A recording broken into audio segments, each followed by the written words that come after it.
Virginie Lassalle, je suis professeure à l'école de design, au baccalauréat et au DESS en design d'intérieur. Mes travaux de recherche portent sur l'étude de l'espace architecturé dans sa relation avec les occupants des lieux. Je m'intéresse particulièrement à la signification du design intérieur et de l'architecture et à l'influence que les espaces peuvent avoir sur l'expérience des gens.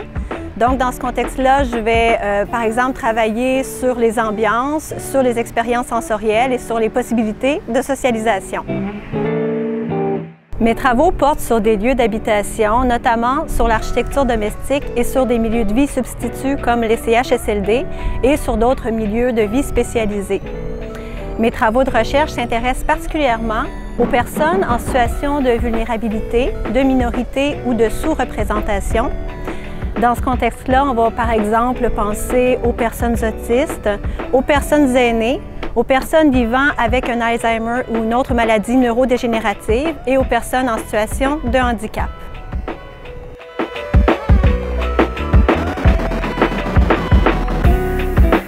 Mes travaux de recherche ont pour objectif de mieux comprendre la relation particulière que certains types de personnes ont avec leur environnement physique et social.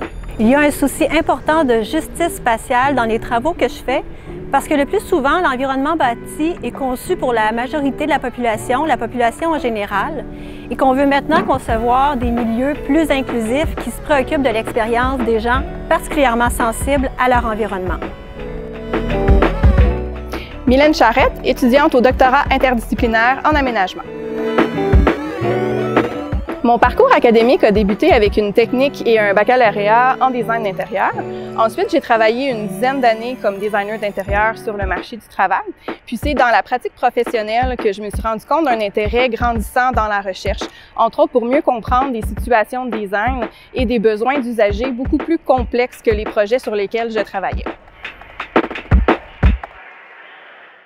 Durant ma maîtrise, j'ai participé sur plusieurs projets de recherche menés par Virginie, entre autres une recherche qui était sur l'habitation pour la personne autiste adulte. Cette recherche-là m'avait beaucoup interpellée, entre autres par rapport au cadre conceptuel, entre autres la sensorialité et la communication spatiale qui doivent être adaptées dans l'environnement bâti pour la personne autiste. Donc, ces deux concepts-là m'ont vraiment motivée à entamer des études doctorales.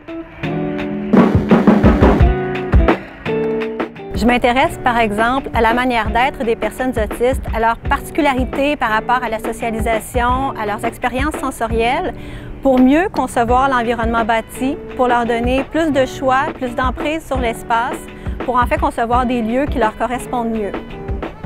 C'est important de mieux comprendre la relation que les plus vulnérables ont à leur environnement bâti, pour mieux concevoir, favoriser leur bien-être, et non seulement leur bien-être, mais aussi ceux de leurs proches, et souvent des intervenants qui travaillent avec eux.